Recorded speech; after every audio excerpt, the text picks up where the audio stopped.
Thanks for having me. Pleasure to be here. Well, I wore my hat today because I knew you was going to show up in a hat. Unfortunately, you took off your boots because you showed up here straight from cutting the grass, mowing grass all over you, and which I wish I was down at my farm right now cutting and doing things. But it was cool to see you come in and be dressed exactly how I thought you would show up. Yeah, I'm authentically me. Probably my wife probably gets mad at me because I don't ever really dress for the occasion. But yeah, I was saying I don't fear taking my boots off in people's houses now because I can afford clean socks. Growing up as a kid, I had like my school shoes and then my work shoes, but unfortunately, my shoes were always covered in horse manure because I was always cleaning stalls, and so my socks were always nasty. So typically, when I would come into people's houses, if I had to take my shoes off, I'd take my socks off. Well, the unfortunate side of it is that I never had socks.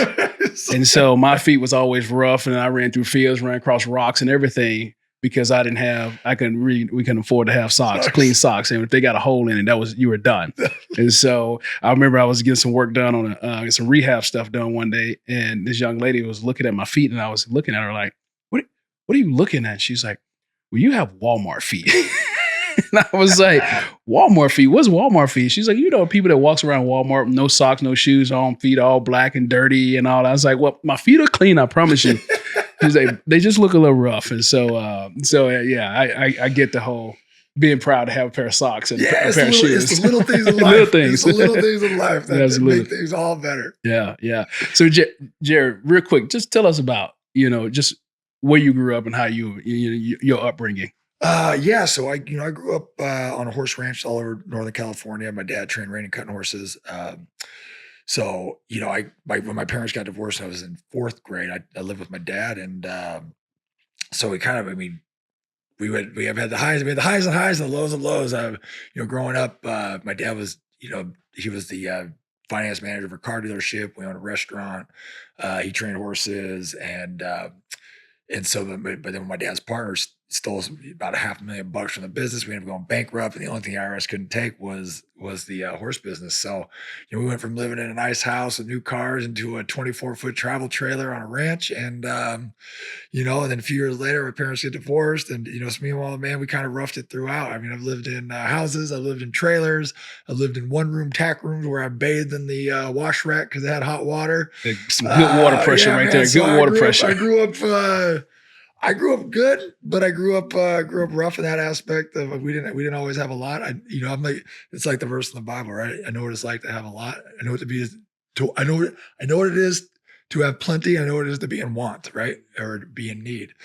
Paul says that. And so you got to learn to be content in all circumstances of life. So, but yeah, it's kind of how I grew up. And then like I said, I had an old man that was he was strict, he was tough. But at the same time, he gave us a lot of freedom. And so, we always, one of those things, he gave us enough rope to go hang ourselves. And he was there to make sure we didn't die. How far a rope did he let you get? Oh, it was close. We would get to the edge of that mountain before he yank us back.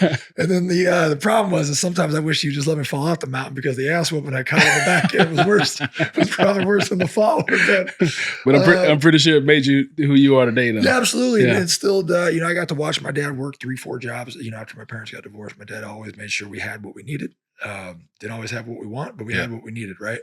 Heck, that was back when, again, I didn't have the luxuries. So my waffles were Wonder Bread toast from the day old bread store with some butter and syrup on it. You could get rice by like the 50-gallon. Oh, the big bags. Right? Yeah. We, rice for dinner with some soy sauce on it, rice for breakfast with a little milk and sugar.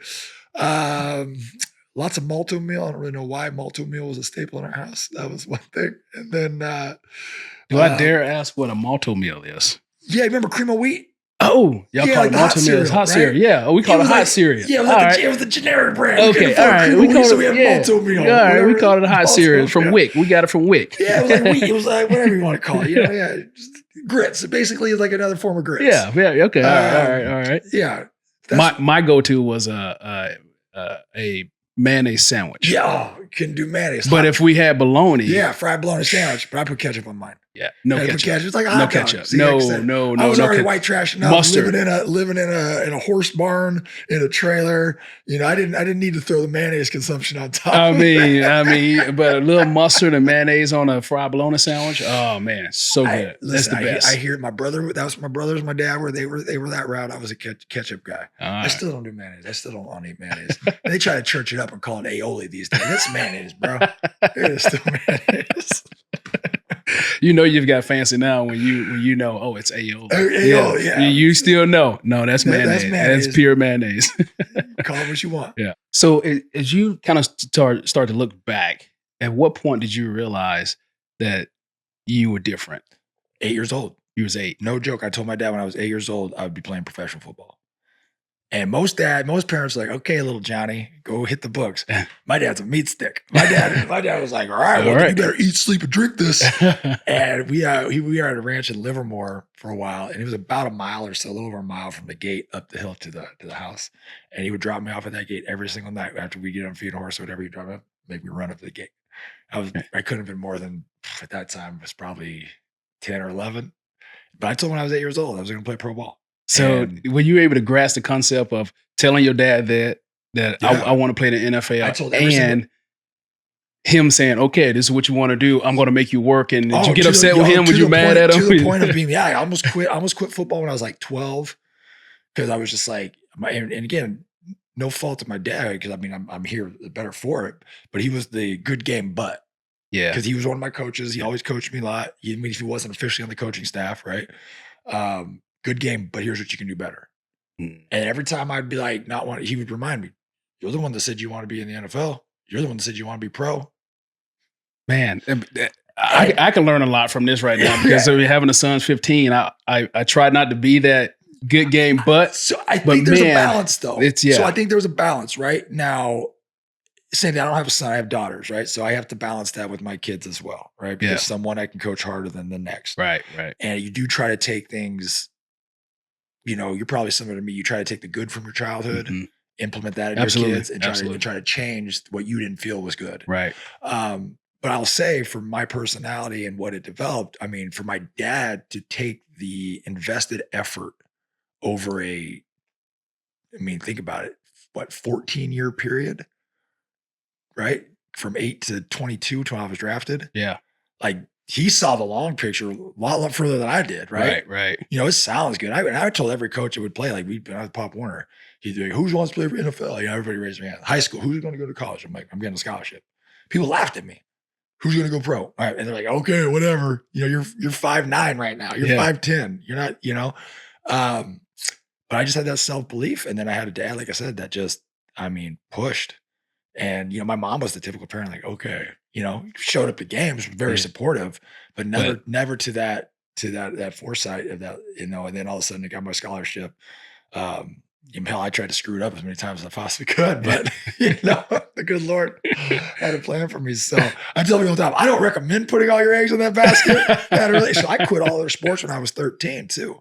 I was a great baseball player. Okay. And basketball. And I quit all other sports when I was 13 to focus on football. Wow. And so, yeah, my journey worked out, but but again, that's, you talk about being how you're raised and what makes you different, right? Mm-hmm. You know, blessed. Garth Brooks, one of my all-time favorite artists, he always says there's a blessing and a curse. Every blessing is a curse. Every curse is a blessing, right? Yeah. So I was blessed with a dad who cared and who was there nonstop, right? I lived with my dad when my parents got divorced.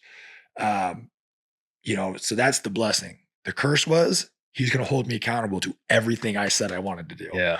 And you know, you look back and you're like, oh, it's cool going through it. It sucked. Yeah. That's what I said, that hindsight, you know, when you can look back and say, you know, and look at where you've kind of came from and start to realize, man, I'm so thankful that I had a dad who really cared. Because I can guarantee you at the time, you didn't think it was about, my dad cared. You were thinking like, man, this SOB, he's wearing me out.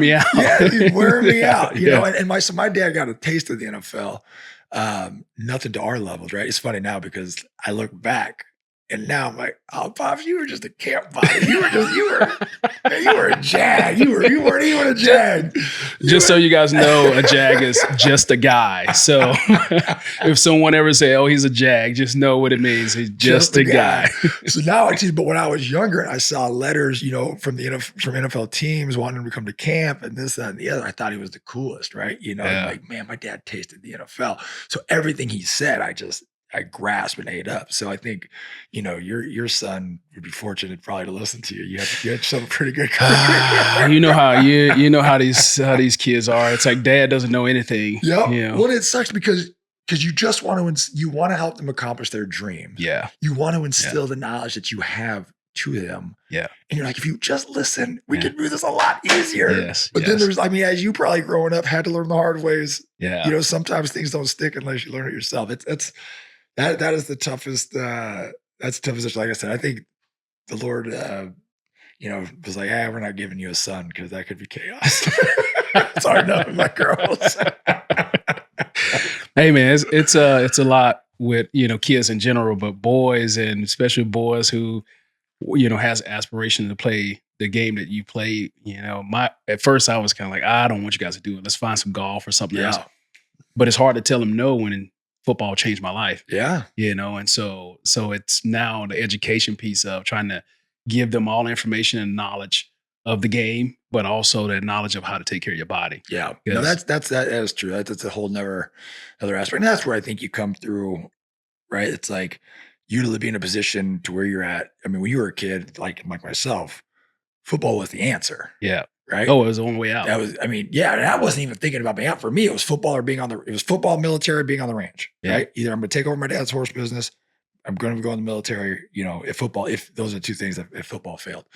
But yeah, I mean, the same thing with my kids, you try to, you don't want to curb that desire, but you're also like, hold up, son, like you have opportunities to have a fantastic education. Like you said, technology as far as around player safety and having your body be equipped to handle, what it is from a health standpoint, so different than we were playing. Yeah. I mean, my dad was spraying DMSO on me, right? Hey, take a quart, here's a horse aspirin. Just take about 8 size of that there, son.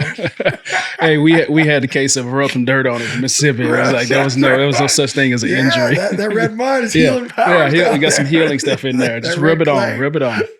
Yeah. Well, so you end up getting drafted. And I like to go back to this because it makes me think back to my first day of training camp when you got to get up in front of the locker room, in front of the whole team, and you got to state your signing bonus. What was your signing bonus? $282,500. Ooh, and he thought he was rich. Oh man, he had made it. Did I bought it, and I had a really good agent, so I remember I bought a used truck. It was sweet. You a Ford guy? I was a Ford guy. I'm rocking a Dodge. Just switched to Dodge now. I was a Ford guy my whole life growing up, and then I switched to Chevy, just because I had a buddy who is the GM of the Chevy dealer, and he swapped me straight across. There you go. So I'll take that. But yeah, I got a 2002 diesel F-250. That was it. Right? All right. A couple years old, and I did it because diesel was cheap back then. And then all of a sudden, I bought diesel, went through the roof, gas. I'm like, man, what the hell's going on? Yeah, but the funny thing is, you see your number, because we were slotted, like, so we knew, you're like, all right, well, the guy ahead of me got 290, right, or 300. I'm gonna get here. Guys below me signed, so it was slotted. It wasn't like we had a whole lot of negotiating power back then. As you know, like, we wanted to negotiate 3 or 4 year deals.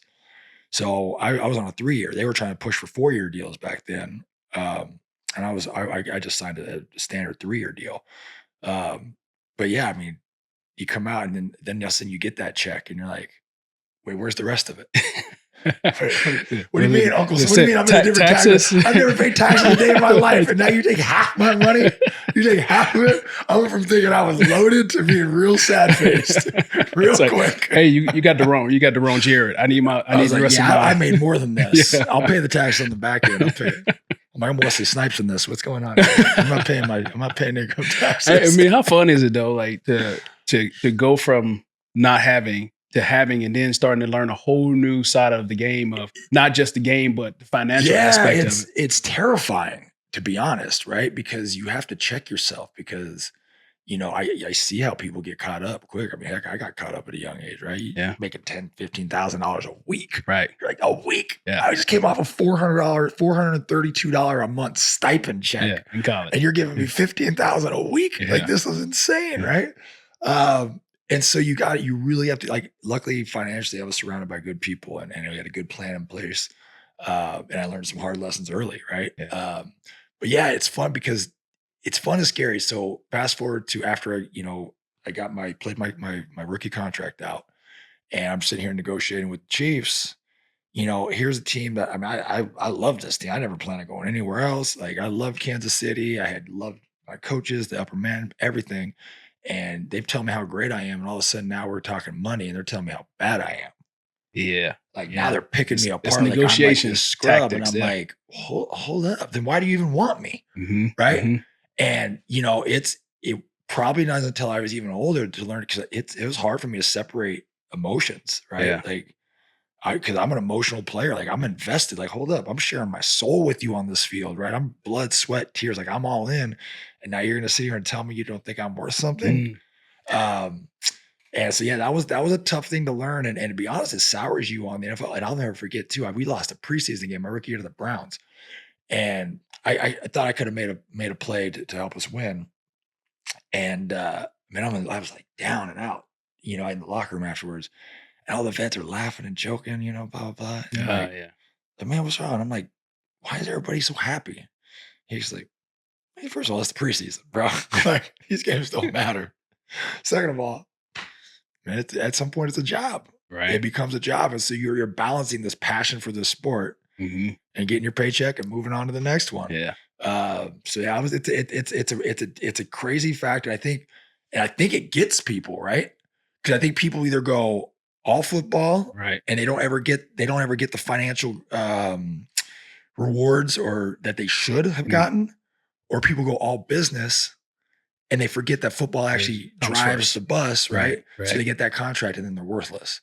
And then what you do, you actually just set the person up behind you. Now they don't want to pay you the next guy because this guy was a failure. Right. So I think it's and they don't teach you about it. And nothing at the rookie combine prepares you when you're sitting in negotiations and you're trying to ask somebody for the type of money that people win the lottery get. Mm-hmm. Mm-hmm. And then they're telling you, nah, you're not that good. You're not any good. Yeah. Nah, we got a young guy behind you. We're good. But once you sign again, then then they roll the red carpet out again, right? It's the biggest mind F on the face of the earth, right? And so I think that's probably what fans don't understand the most, is that's why when a guy leaves a team, he goes like, hey, you got to get your money, right? Yeah. But at the same time, I don't like seeing guys not perform to those contracts. Because you screw the person behind you. That is. Yeah, I agree with that. And so that's one thing I decided in my career, I will never, ever not get paid what I'm worth, because it's ultimately screwing the guy behind me. Yeah. And then I would never put things in my contracts that I always had clean contracts, right? I'm not doing like an egregious amount of fake money tied to bonus, workout bonuses, this, thing, and the other. No, you're going to pay me my money for what I'm worth. Right. Let's be good and get as much guarantee as we can. Right. And luckily I had a great organization with Vikings who let me play my entire contract out. And so, never asked me to renegotiate, nothing like that. So it was, I was lucky. My career, I was never cut. Every trade was a trade I asked for, and I got to go to the team I wanted to go to. And all my contracts were good. But yeah, it's a weird spot to be in, to navigate and to learn. And it honestly, it probably, speak to it, that it probably puts a sour taste in your mouth towards the game for a little bit. Yeah. I've gone through it where it's really hard to separate the two. Yeah, it's so hard. But you start to realize as you sit in it and you sit in this discomfort, it's just the way this business is. That's probably the best way to describe it. You have to sit in your discomfort. But it's hard to sit in there. Because you want to say some stuff. Right. And you want to say it publicly.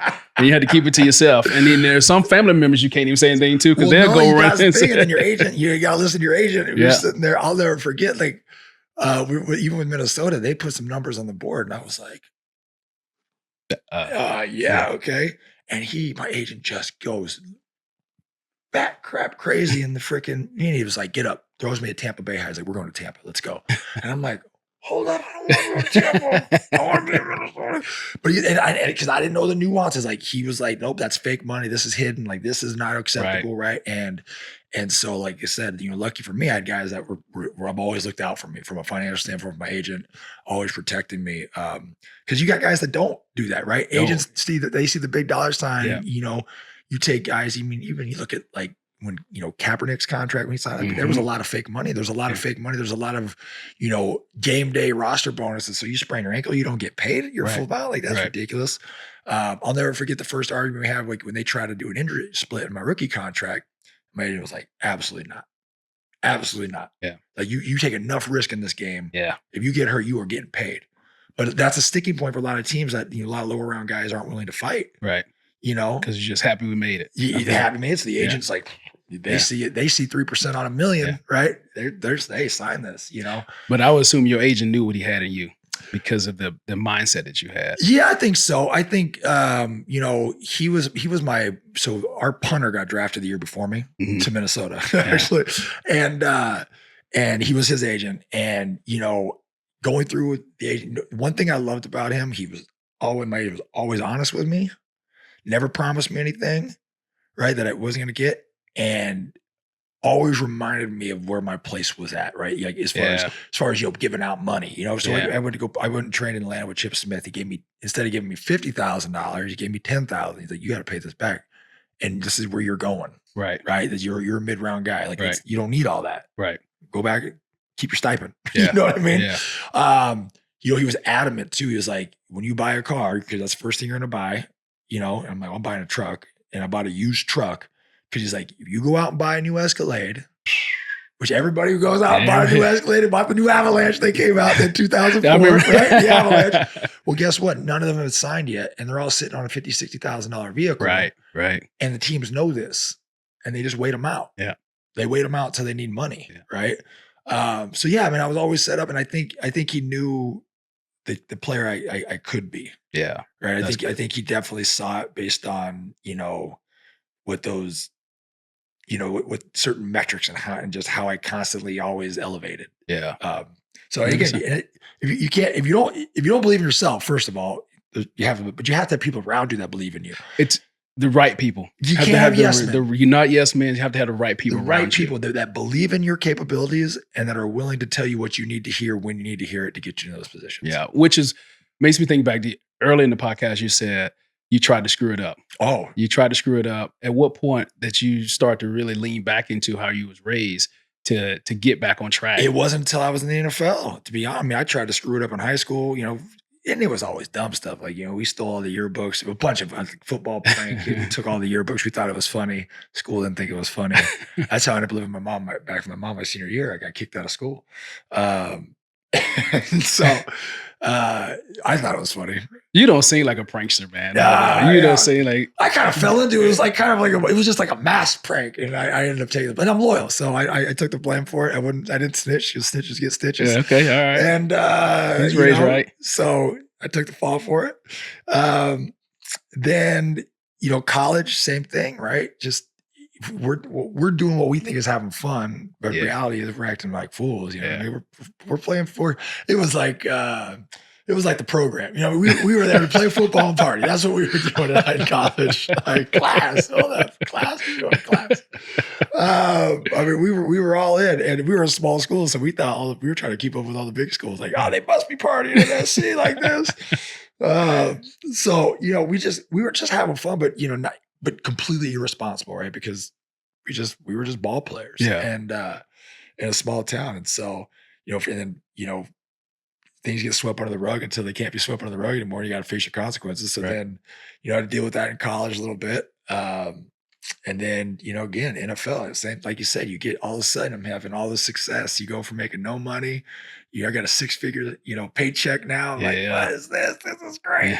Or a salary, I should say. It wasn't 6-figure paychecks at that time. And you constantly like, I played on the edge. So my mindset was always like, I'm on the edge, right?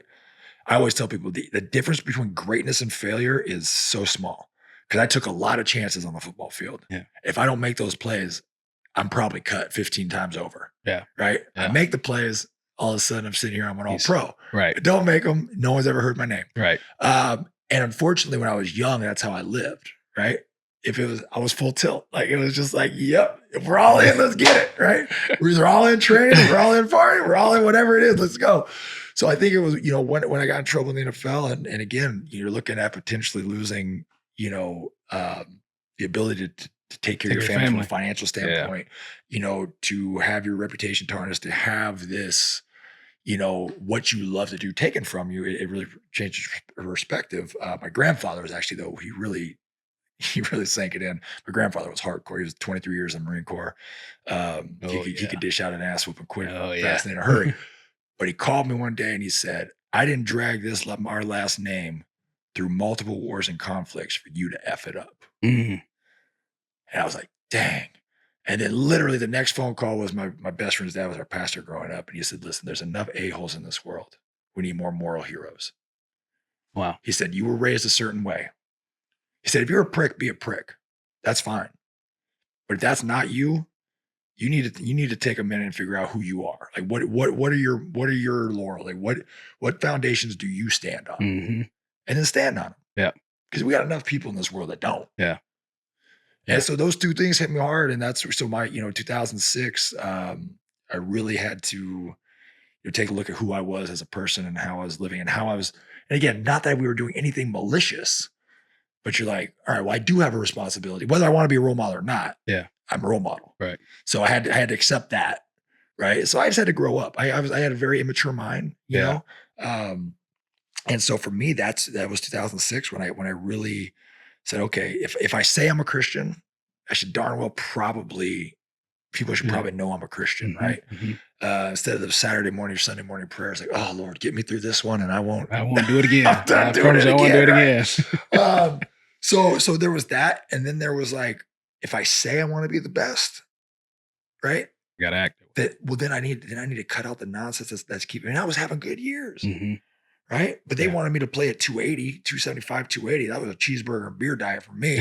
And I was just my natural weight. So, wasn't that. Right. And so, I cut down to 255 last year. I was in the gym, a bunch. And so it was just like cutting out distractions. Like what I found out is, you get rid of the distractions, you can focus singularly on and the distractions come up. But, then as I went through life and I kind of joked, I said, as football kind of came a little bit further down the totem pole for me, mm-hmm.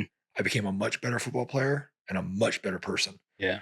Right. And so that's kind of the approach I took. But yeah, it was 2006. And, you're just kind of like, well, at some point you're not going to be a kid forever, right? You got to learn it. I'm unfortunately was one of those guys that had to learn things the hard way. Well, and I was never the one that had to learn that way, but I do remember my granddad calling me and telling me, he's like, hey, just always remember that last name don't belong to you. Yeah. He's like, my father, his father, we've set a standard for what that last name means. Yeah. So don't go out and embarrass it. Yeah. And if you want to go out and embarrass it, you might as well take that jersey off now and don't put our name back there or go change your name. Yeah. He's like, because I refuse to have you embarrass the name that's been built for years. So yeah, that always stuck with me. Always stuck with me. Yeah, it's powerful, man. I think it was, sometimes when your parents tell you they're disappointed in you, it stings more than the whooping you're about to get. Yeah. And that was the tone of my grandpa's voice. Just like, you're like, my grandpa's my biggest hero, right? Yeah. I love him. He's passed now, but so that's one of those things. I think it's a message I try to, when you talk to young kids too, it's like, you don't want to preach, right? Because they don't really want to hear it. They don't want to hear that. They don't really want to hear it because I didn't want to hear it. Yeah. But you're just like, man, and but you have to sometimes set that balance of, yes, I turned out okay. Yeah. Yes, all those bumps and all those things made me who I am. That they calloused me, they sharpened me, whatever you want to say. Like they made me into a better version of myself. But at the same time, it's like you don't need to do it. Yeah, there's a pothole. There's a pothole down there on the right hand side. It's okay to fill it, or drive around, or go around it. And so, yeah, no, it's life is a funny thing, man. Just how at what moment is that thing's gonna click in for you. And that's what this is all about is raising awareness around the things that are important. And the more that the guys like ourselves who's been there and done it can continue to plant seeds for kids. Hopefully they would avoid those potholes down the Yeah. road. Hopefully, they can see the Well, and the amount of road out there for there to be potholes is way Exactly. bigger than what there was for us. 100%. I mean, could you imagine if we played for social media? No. Like that. No. I mean, I don't know that. Terrified. I'll never forget, when MySpace came out, and we used to teach I can't remember the guy's name, but he was a special teams kid or practice squad, I think he ended up being. Anyways, he posted his program picture on MySpace. Oh man, that's a big no. That's a big no. Like, Chiefs right there, right? But I'm like, I mean, these kids these days, I mean, there's no like we had to learn through real life actions, real life consequences, right? Right.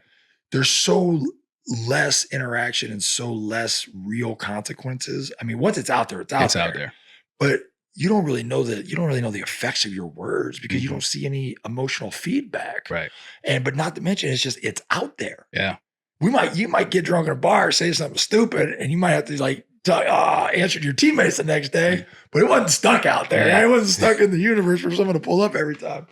So yeah, these kids, man, I tell you what, it's a different world that they have to navigate, especially these college players. Yeah. Especially NIL. Social media is, half these kids are taking pay cuts to come to the NFL. Yeah. And can you imagine? You imagine that? No, I could. I think Caleb Williams, they said he just bought they said he bought, there was a house up in like Winnetka up on the coast. He bought, I think it was like 15, 20 million. Can you imagine if rookie? And I'm like, you don't make that much money as a. I'm like, oh wait, dude made 20 million in college. He's made that. Yeah, absolutely. So yeah, man, I just think it's a different world, and you're right. I think these kids don't necessarily need to be preached at. Yeah. But if you can plant seeds and you can just say, hey, here's some of the pitfalls that we fell into, and this is how we navigated them. Right. And it is a different world for them. Social media you're way more accessible. Yeah. And I think that was the hardest point. If I had to go back and define what the hardest thing about the transition, even from high school to college, right? And then especially college or the pros, is your accessibility. Yeah. And who wants a piece of you? Yeah. And the obligation for you have to be accessible now. Yeah. So you can't just hide from and say, I'm not talking to the media. Yeah. I'm not responding to people on social media. It's part of the gig now that you have to do a lot of these things. Yeah. And so for me, one of the biggest things when I tell people I had a maturity issue and growing up issues, I'm like, I'm doing the same crap I've always been doing. Why are people caring about it now? Why are people all up in arms? Because I was more accessible. Right. Right. You're in the public view now. Right. There's an expectation of you to act different, even if that expectation is unwarranted. Mm-hmm. But it's there. And unfortunately, it starts back in high school now. Yeah. Because these kids are on social media. Now you got schools searching your social media before they even accept you into college. That's the challenge these kids have faced going forward. And from a football standpoint, I hope you don't see a diminish in the talent because they're so worried about these external factors, right? Everybody wants to be an influencer. You got all these college kids making money at these, this, that, and the other, posting, acting a certain kind of way online. But then you still have to know how to talk to people. Right. So in order to communicate, especially in football. You can't be a fraud in a football locker room. You will get found out. You think about where most guys are coming from. They've had to identify frauds a long time throughout their lives, growing up inner cities or growing up on a farm or growing up, in these little small rural areas where you start to realize, like, I don't know that person. I got to get to know that person. How do I figure out who he is? You go in a locker room, there's a lot of those guys sitting around that as soon as they identify you as a fraud, you can forget about it. Yeah, you're done. You're not part of that. That was the greatest part about the NFL is, I thought one thing they shouldn't have done is they shouldn't have let so much access into the locker room. I understand why the NFL did it, right? It's great TV. But again, that access got a lot of guys in trouble. And I'm not talking about the way you treat people. The way you treat people, that should be accountability. That should be a standard anyways, right? I'm talking about some of the language, which wasn't safe for work because we're not a corporate environment. Right. You have 53, 60 some odd alpha males. Right. I try to tell people all the time, the only reason that works is we tear each other down to their core. Right. Nothing's off limits. Right. Right. We're going to make fun of you, your family, we're going to break it down and it's all out of love. Right. And there's a way it happens, but the general public doesn't understand it. Right. Because they're not in that world. They're in a world of this person says, I do what this person says, you know, like the crap rolls downhill. Well, when you're in a locker room where you're all relatively equal, right? And then you have a handful of alphas above, right? Because we're on a different level. Who's right? Talent. Now you got dog picking at the trying to get the top money. Oh, the next guy wants playing time. Right. He wants your job. The only way to keep that copacetic and unified is to just be merciless against each other, right? Free fall. Yeah, so that's one thing I noticed too. Like, I mean, I remember guys getting torn apart in the media for using certain, vernaculars, and it's like being in that environment, like, it's harmless. Yeah. But the wrong person caught it. The wrong person heard something, and then you had guys. Sometimes guys they near ran out. So yeah, it's an interesting. You have to have a dynamic, really tough skin to make it through. That's what I wonder. This new locker room system. Like, I wonder what the locker room is like today. Yeah. Right. I was gonna say we had to have tough skin. Again, not being in the locker room in this day and age. Not sure how it is, but now you got your quarterbacks deleting the team off of Instagram, and everybody's like, "Whoa!" Oh man! But sometimes you do miss the locker room because we miss being able to banter like this. So people ask me all the time if I miss it. My answer is generally no, right? Just because I gave everything I had. Now is that miss the game or miss the locker room? I think it's more banter? totality. I think it's a totality question, right? And I say this. I always say, you'll never. Sundays are amazing. Oh, unbelievable! Sundays were the greatest there is because you're not. It's you train for a reason, right? Yeah. It's that test of wills, right? Sundays were great. The crowd, everything like that. The guys were great, but too, like after 6 months. The guys, I don't want to hang out with you in the offseason. I'm out of here. Yeah. Don't call me. Don't write. And you see it enough of the guys. I keep in contact with enough of the guys that I want to. So from that standpoint, no. But that's why I say I go, that stuff you miss, right? Because it's all generous. Right. Part I'm satisfied with, so it doesn't miss is I was able to look myself in the mirror and say, I don't have the ability or the want to train like I need to the 6 days of the week to get ready for Sunday. Absolutely. I don't miss that one bit. And so, for me, and again, I don't know how you decided to retire, but for me, I knew the what, where, why, and how. I was, totally satisfied. Now I get some guys that get injured and they never really got to feel that final burn. So they have those struggles. But for me, it's not about it, I mean, you're still going to have banter with the guy, because we're surrounded by enough of the people that we want to be in contact with still that you get that, or you get it with your friends. Sundays are great, but to be honest, I don't know that I could survive in this this world today. I know, it's one I see when I watch the game all the time and watch the social media posts, all the fantasy football, all these different things. I wonder if I could have survived in this time. I don't know that you could, because I mean, you can't say anything. Everything's mic'd up, so you wouldn't be able to talk trash anymore. The amount of stuff, the amount of things that was said on the field when we were playing. Hell, half of it was from the referees. You can't even. I mean, and like I just watched Chris Jones against that foul. Get a PI. Roughing the passer. I'm just like, how are you supposed to hit guys anymore? Yeah. I don't get it. I mean, I think at the core of the game is so good. I think the new kickoff rule is so stupid. I think it's so dumb. Well, and I don't even know what is the highlighted box. Can you explain? Because they just kick it out the end zone. Well, that's the zone that it's supposed to land in. There's certain zones that ball's supposed to land in. If it doesn't land in that zone, if I'm correct, then it has to come back or something. I don't know what all the rules kicking out the back of the end zone. They were kicking out the back of the end zone from the 20 back in the day. Right. So what is actually changing? You just move guys up. They can't run. You have a landing zone which no one utilizes. The only thing you land on is trying to protect people from concussions. Man, that's about it. I get that to an extent, but I'm sorry. I had played the wedge. I was a wedge and I was a wedge buster. Hey, you're the reason why when I got drafted in my rookie year, they said, hey, come on, we're going to go out and we're going to put you on the kickoff team, the kickoff return team. Yeah. And I was like, we're going to play Chicago. You remember Israel Donajay? Yeah. 71?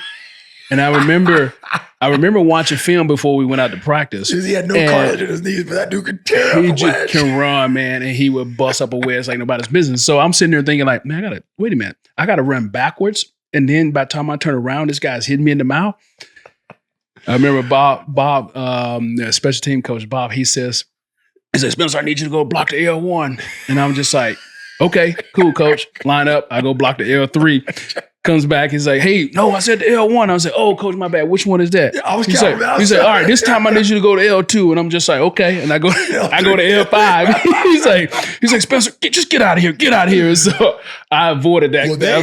So we had no choice. We came in and Frank Gans Jr. was our special teams coach. And he was like, man, y'all were going to play special teams. So Brian Waters, all pro guard at the time, comes in and he shows film of Brian Waters running down on kickoff, 300 plus pounds his rookie year. Like, he's like, this is how I made the team. And I'm like, dang, man. So that's how Brian Waters made the team. Brian Waters, who ended up being an insanely good guard, right? Unbelievable. And so I was like, well, heck, I was a 4th round pick. I'm on, I'm on special teams like a long step. So sure enough, my first game, Mile High Stadium, Denver, man, I was L5. I was the wedge buster. I ran down there. I threw myself in the wedge. We stopped them. Someone was offsides. We had to come back and do it again. I was so done. I'll never forget. See the stars. You talk about guys that could. I mean, the worst concussion I got was on kickoff return, but I'm still an advocate for keeping it the way it was. We played. We had 2 times. I'll never forget. So I got taken off kickoff pretty quick because I ended up starting on defense and stuff.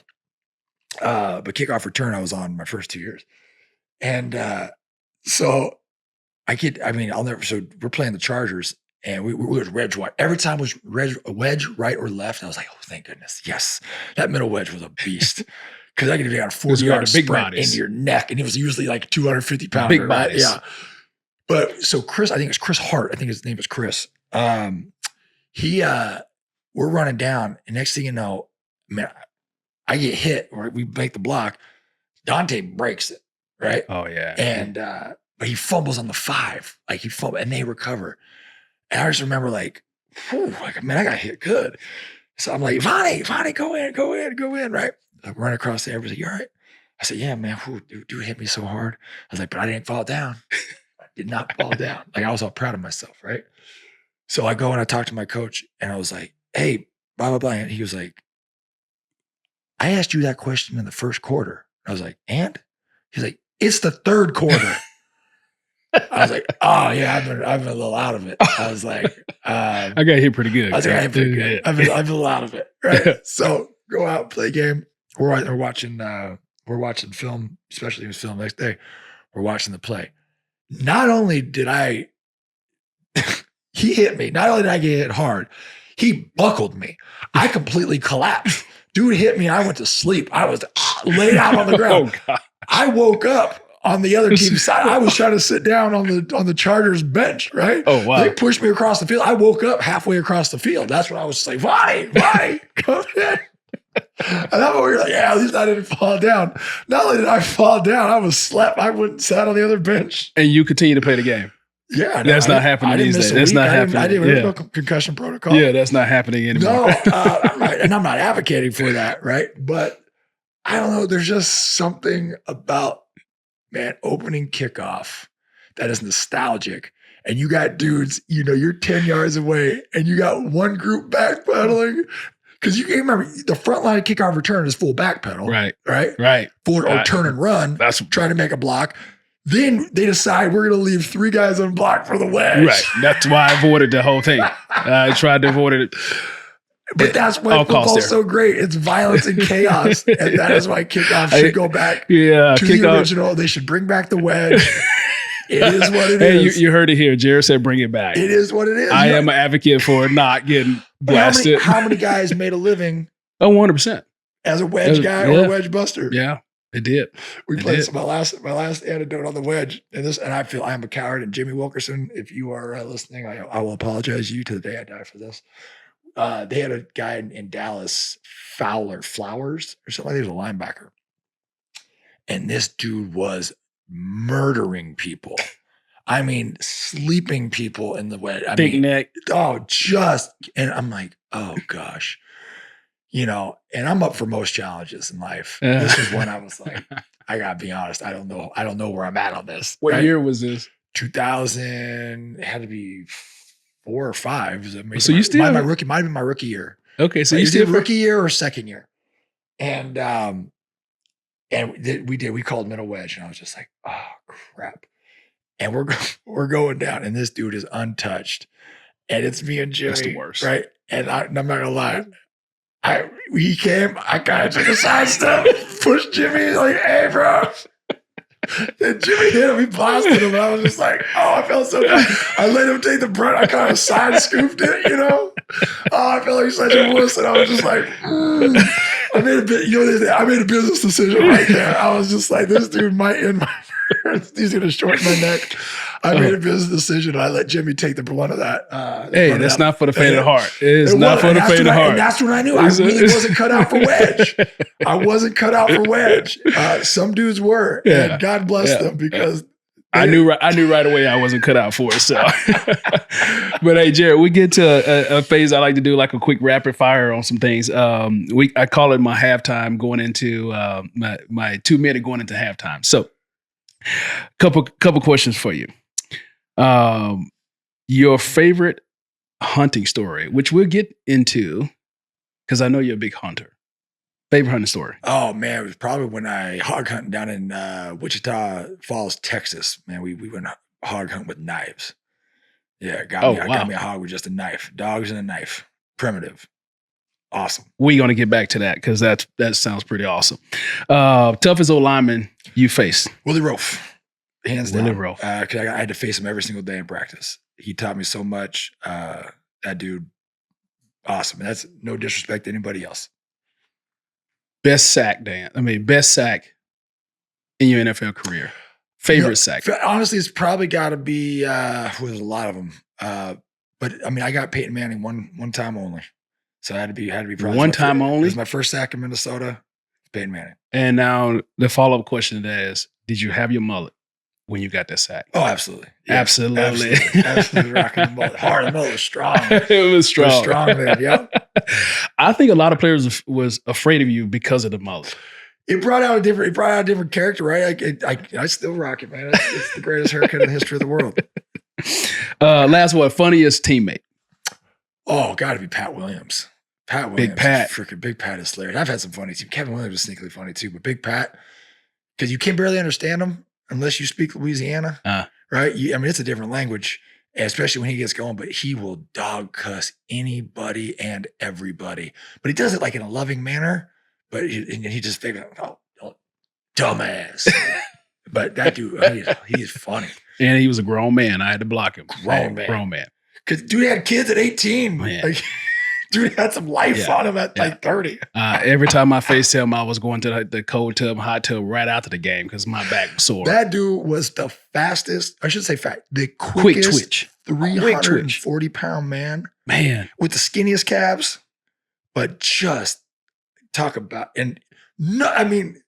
his technique worked for him. Yeah. That dude could backdoor any center and make a tackle down the line and just know he could tackle you and drop that 340 out of you. I don't know how much, I remember that line. You guys, Kevin Williams, Big Pat, yourself. Ray at the time was our weakest link, and he was still getting 40, 50 tackles and 8 sacks a year. I don't think that line was talked about enough, but you guys had some talent. I argue if you go, you talk about the Purple People leaders, right? For Minnesota, we've always had a really good D-line. Yeah. I'm not going to say we overtake them. They're iconic. They went to Super Bowl. I think if we would have won in 2009, if we won the Super Bowl, right. I think we go down as arguably one of the greatest teams in NFL history in that team. But then I think our D-line takes another step. I think we 3 out of 4 or something, 4 out of 5 years. We were always top 10, if not the top 2 run defenses. I know we were back-to-back run defense champs for a while. That team was fun, man. It was just tenacity. We were so competitive amongst ourselves in that D-line room that we did not care what the rest of the team was even doing. Yeah. It was just like, we are going to make every single play. And then we battled each other. And that's why we just pushed each other to get better and better and better. So yeah, that was a fun group and nasty. Yeah, yeah. And Big Kev, like he's quiet and methodical and athletic. But that dude, I watched that dude run through punch. Like, dude, guys would like set him like right in the face. He's just like, whoop. Like, Dude, he reminded me a lot of like I talk about Walter Jones all the time, and Walter he moved like he had classical music playing in his head. yes, I would. And playing Kevin greatest is the same. description. It's Yes. the same way. I've never thought of it that way. He just never seemed panic about anything. Ever. He would just always. Walter was so tough. I only got to play Walter, I think, once or twice. Walter, though, he would cut you off, then he would float back. And knowing like the only way you had to go inside. Hasselback would just step right, just float right to the side of the pocket and just like, dang it. And then you're right. It was like a waltz. Yes. You know, it was just like a dance with him. Yeah. And the problem was you thought you were being successful because you were always close. Yeah. But you just never got there. And you're just like, it's just like and he didn't talk to you. Oh, and he didn't wouldn't say a word. Wouldn't say a which word. is the worst. It's the worst. I hate playing people that don't talk to me. It's terrible. Big Walt wouldn't say a word. He'd come back to the huddle and just like nothing. Just go. He go what 2-3 years straight with no sacks. And you're like, yeah. And the only reason I always say the only reason I give the edge to Willie over Walter is because I played Willie every single day. Yeah. Right. Yeah. And I mean, again, didn't get a sack on Walter, but that dude. And here's the thing: is, I don't necessarily remember a crazy physicality in the run game, right? From that standpoint, and I'm not saying it wasn't there. I'm just saying I don't remember it. I'm saying, but like I said, when you say it's like being with classical music, it was just he did. Like I constantly remember. I'm like, man, this dude's first step cuts me off, then he bails vertical, he invites me inside, and he just pushes me right past where I think I'm getting close. And the problem was he gave it to me over and over and over and over. And you're just like, dude, like I watched guys stop rushing him in the middle of the game. They just would just stop rushing him. It was masterful. Like I said, I don't remember the run games that much. But I remember thinking every time I rushed, I was just like, oh, because in my head, I'm like, I'm so close. Yeah. So I kept going in the same direction, and it was like, you know, it was like a definition of insanity. Oh yeah. He was making me insane because I'm like, I'm gonna get him this time, and the same result. I'm gonna get him this time, same result. I actually think that's the year we played you guys when Hutch got to Minnesota. I think he came back. I think he played Seattle. I think the next year. So yeah, when Hutch went to Minnesota, I wasn't there yet. So I played Walter when I was in Kansas City. That was the only time you played Walt. Was Kansas City? Kansas City, and then the second time I played him because we played Seneca Wallace was playing. Yeah, I think he was hurt or something. I don't know. I played him twice. We played in Minnesota, and I think when Hasselback was hurt. Walter was also hurt as well. Yeah, so Walter didn't play. You guys came back to. That's right. You came back to Minnesota, and he wasn't. Yeah, he didn't play in that game. Yeah. I had to pick that game too. So now you're showing off. But I fumbled it. I got stripped. Going out of bounds. They gave the ball back to you guys, and then I batted the ball back down and got off the field. Herb was so pissed at me. How was I going it? Because we were winning. It was 2-minute drill. I picked it. I was trying to score, right? And I'm going out of bounds, like trying to pitch it back. I get the ball stripped from me, coming out of bounds. Goes back to you guys. And then third down, I batted the ball down. And I was like, I was trying to game? Did y'all win that game? Yeah. Y'all won it? You won. Okay, I don't remember that. I don't remember the games we lost. So, but no, this has been great reminiscing on all these great stories. Now, you've had to make this transition out of football. And what mindset? You say you felt at peace. What mindset did you have to make a transition out of football? Now you have a family, and now you're trying to figure out what's that next step in life, and how do I make this in a very smooth and easy way? You know, what are the things that you really start to hang your hat on that was exciting for you to do after football? So for me, I always knew football was a means to an end, right? As much as I loved it, you know, I mean, even if you play 15 years, it's such a short span in your life, right? Yeah. Plan to live to be 100. Like, what's 15 years? What am I going to do with the rest of it? I mean, because I retired when I was 32, right? So I got 70 more years to live. Yeah. You know what I mean? Like, so to me, it wasn't about, now, like I said, I'm blessed. Like financially, I was fine. So that's a big part of it. People, get hung up. Like I told you, I was never cut. I got to play my way on teams I wanted to play for.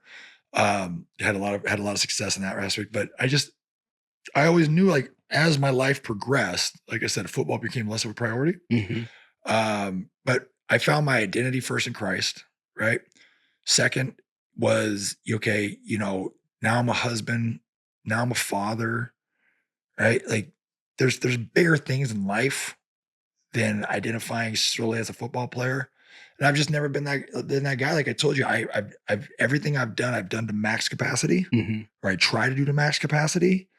So when it was done, I was like, yeah, I'm good. I only played 12. I was going to retire at 10, but Chris Carter told me, when you think you're done, play 2 more. And that's what So I played 2 more, more busted my into L5 twice. Oh no! Oh no! Oh no! And so, yeah, I didn't have I don't have regret. Yeah. You can't, and to be honest, I know it sounds cheesy, but my agent gave me this line. He's, God put eyes in the front of your head for a reason, right? It's a waste of time looking back. It's a waste of time of what ifs. It's a waste of time dwelling on the things you could have, should have done, because you had an opportunity in that moment. Do Right. them. Right.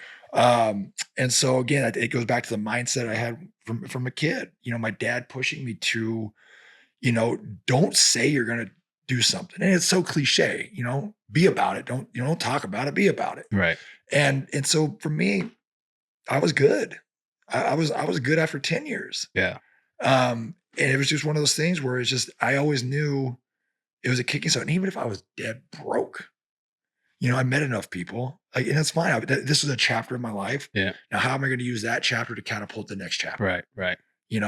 And for me, it's, now I get to be a dad. I get to be a father. I mean, my kids don't even realize how lucky they are to have a mom and dad who don't have to work, who are always there. Yeah. There's this interesting statistic, and it had nothing to do with working parents, but it just says, and I one of those people that once I hear something, I can't unhear it or unlearn it. But a parent, even if you're a bad parent, right?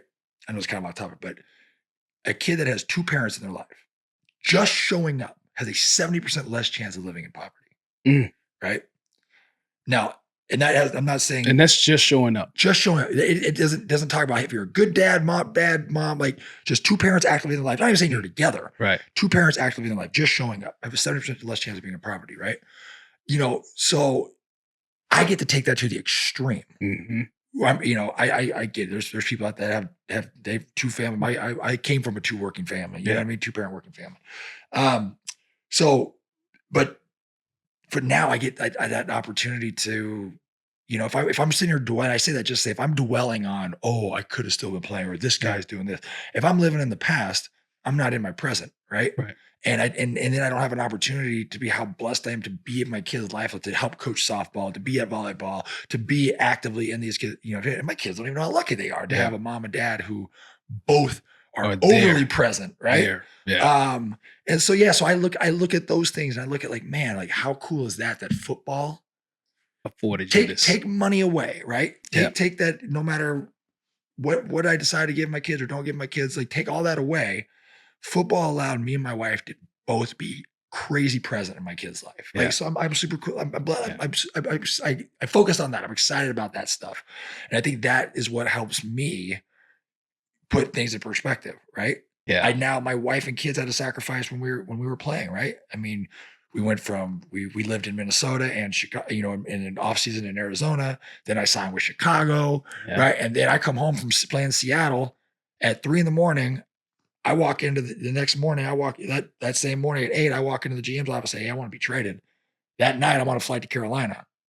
And my wife was like, I have a 3-year-old and a toddler. What are you doing to us? What are you doing? Babe, I'm out. I was on a plane playing, you know what I mean? And then I bust my L5. So we're trying to move, like, craziness. So then I look at it from that standpoint, like, she sacrificed so much. And college, I always said I could care less if my wife works or not. It's her decision, right? I mean, raising kids is it's a blessing, beast, right? It's a beast. And so that was a choice she made. And so, I always look now, it's like, okay, like, she sacrificed and she held down the fort when I was there. So now it's my turn to share that load, right? So now I get to be a better husband, probably annoying because I'm around. That's what I said. You're around too much. But it's So I look at this part of my life right now is kind of like that ultimate, well, not humiliation, but humbling experience. Now I get a chance to play the supporting role, Yeah. Yeah. right? I don't need to be the main character anymore. Right. Although it's still fun to to walk in a room and just be like, "What's up?" Yeah. I mean, it's not hard when you're 6'9", walking in the room. You're a big man. You know how it is. Though. Now you and I are sitting here cheering our kids on, trying not to be overly coachy. Yeah, exactly. You're like, have to go stand at the other end of the field just so I'm not that guy. I'm a line judge, but I'm the best damn line judge there is in middle school. You do a really good job of that. Well, I would say, when you start really looking at that transition, it's not easy, it's tough, but been blessed to have played a long, great career to get to the next phase of life. That I think a lot of people don't realize that challenge of creating your own schedule. And when you say you're coaching, trying to balance the coaching, trying to, be a good support to your wife and not overstep when she's been doing it for a long time in that space. What other fun things other things you do for fun that most people think is, probably a lot of work, but for you now, it's like, it's something I enjoy doing. So like, I'm big into, I still ride and I rope. So I team rope a little bit. I was curling a lot. I'm not curling so much this year just because our team. Like curling, bicep curls or ice, I was trying to make the Olympics. You Canadian? There's what? You Canadian? No, you Canadian? Might as well be. And I guess my wife's Canadian, so I was about to say, I was like, you guys. Yeah, no. Dual citizenship. You should jump up there. Well, they allow my kids to have dual citizenship, but they won't allow me to have it. So that's ridiculous. I have to live there for a period of time before I can get that. There. But I'm like, no, I'm good. Yeah. So I was doing that for a little bit, but man, I'm into honestly gardening, like growing our own food, orchard, constantly mowing the grass. And I get it. Brett was always on his lawnmower. I'm like, I get it. There's just something therapeutic. It's so therapeutic, man. I love taking care of my yard. Take care of the horses, that kind of stuff. I do enough. Like I did some consulting with the Broncos last year on the pasture stuff. Just kind of, we still have our foundation, so we do a little bit of that here and there. Yeah. I got a great team there, so it doesn't require a whole lot of work. But just day-to-day life, making lunches, picking kids up between our kids' sports. I mean, it's a full-time job. Man. We moved close to the school so we could be at our school. I spend more time down in Franklin, 40 minutes away at volleyball every night, 3 nights a week. Like my daughter just decided to play club. I'm like, you gotta be kidding me. I gotta go buy a new RV. I'll be living on the road. I remember that transition when we moved closer to the school, and then all of a sudden my daughter's playing volleyball, same place. Yep. My son's now, he's playing basketball, so we're back down there. So every week we're back 40 minutes or 30 minutes away. Yeah, and we were living right next to it. And so you might as well get an apartment. It's like, what's the point of school? That's what I don't understand. What's the point of school sports is if you got to play all these outdoor year-round sports to prepare for it or to get college. Like volleyball, they don't even recruit out of it's out of club. Out of club. So this is stupid. Yeah. But they all want to play with their friends. Yeah, it's I mean, you get it. You want to be around your friends and keep it going. I remember the days where you ran track to get ready for football, you played baseball to get ready for something else. This whole year-round sports thing is driving me bonkers. Yeah. And I mean, my youngest was softball too. I had to say, no, you're not playing. This is would have been her 4th or 5th season in a row of spring, fall. And I was like, now you're gonna go play volleyball. Yeah. My wife she's a glutton for punishment because she allowed my kids to play 2 or 3 sports at a time. I'm just like, it's not enough hours in a day. So we try to be the one sport a season. Yeah. Right. It's hard to do though, because every sport goes forever. Yes. It doesn't ever stop. But you let them do it once. And then all of a sudden it's hard to say no. So my wife let them do it once, and now they're all playing multiple sports, and you're just kind of like, all right. Yeah. Hopefully at some point. And then you're like, well, this school's good for this sport. This school's good for this sport. I know. What do we do here? Well, I know I did say when we were talking about your hunting experiences, we'll circle back to it. Your favorite hunting moment was hunting hogs with a knife. Yeah. Like, how do you come about going on a hog hunt with a knife versus a shotgun or a rifle or a bow and arrow, but a knife? Yeah. So I was down in Texas, and Rusty was my guy's name. He had like That sounds about right. He was 23. First of all, Wichita Falls, Texas. If you're ever there, drive through. And he's missing half his teeth. I don't know if it was meth, not showering. Got kicked in the face by a hog. I don't really know the story. I didn't ask a whole lot of questions. But we were out. It was hotter than hell too, and we were out sitting on watering holes and feed and bait piles and stuff, trying to get hogs down in Texas, and nothing.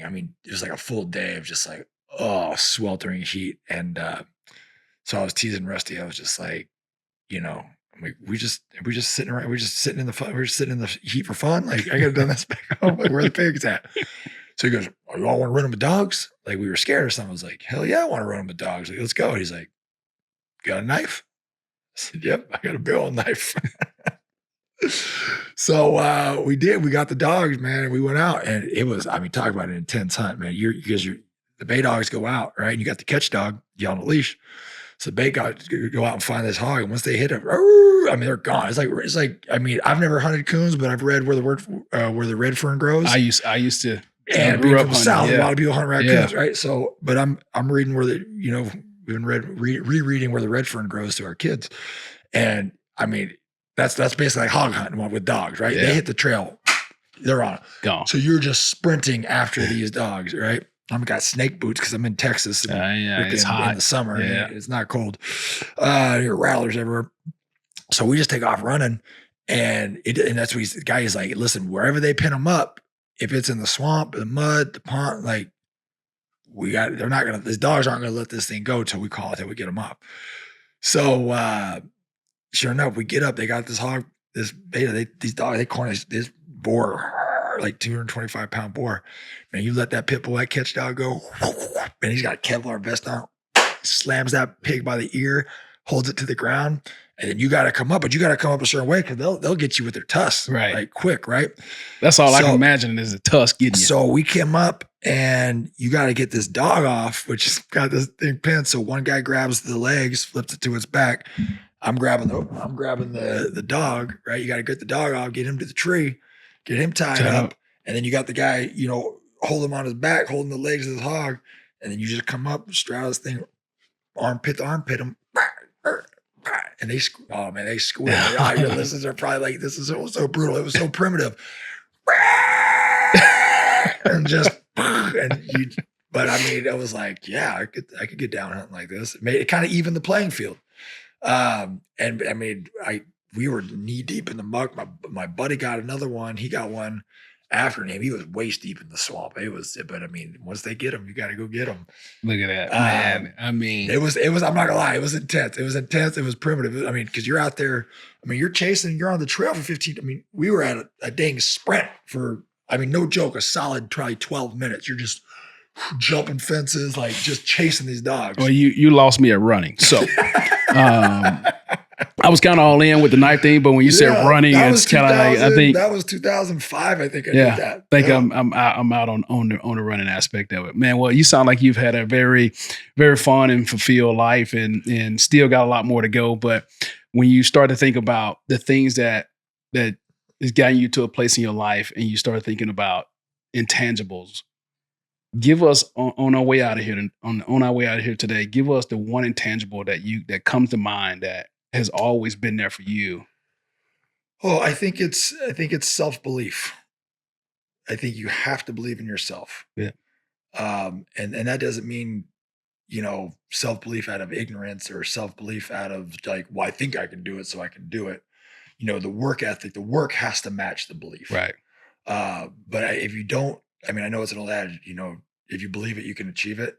And I think it's so true. I think nobody will ever believe in you like you should, or you should, So for me, I think that's probably was my biggest intangible life is self-belief, and then having the work ethic to back it up, to put the work in to achieve what I believed I could achieve. Well, there it is. There it is right there. Jared Allen, I really appreciate you being on our show today. And it's been fun to reminisce and fun to talk about, some good old hog hunting with a knife. I think that was the first one for me to hear. But if it wasn't for the running aspect of it, I'm pretty sure I would have been all in to do it. But again, I really appreciate you joining us. It's been My fun. pleasure. Thanks It's for been having me, bud. fun. Absolutely.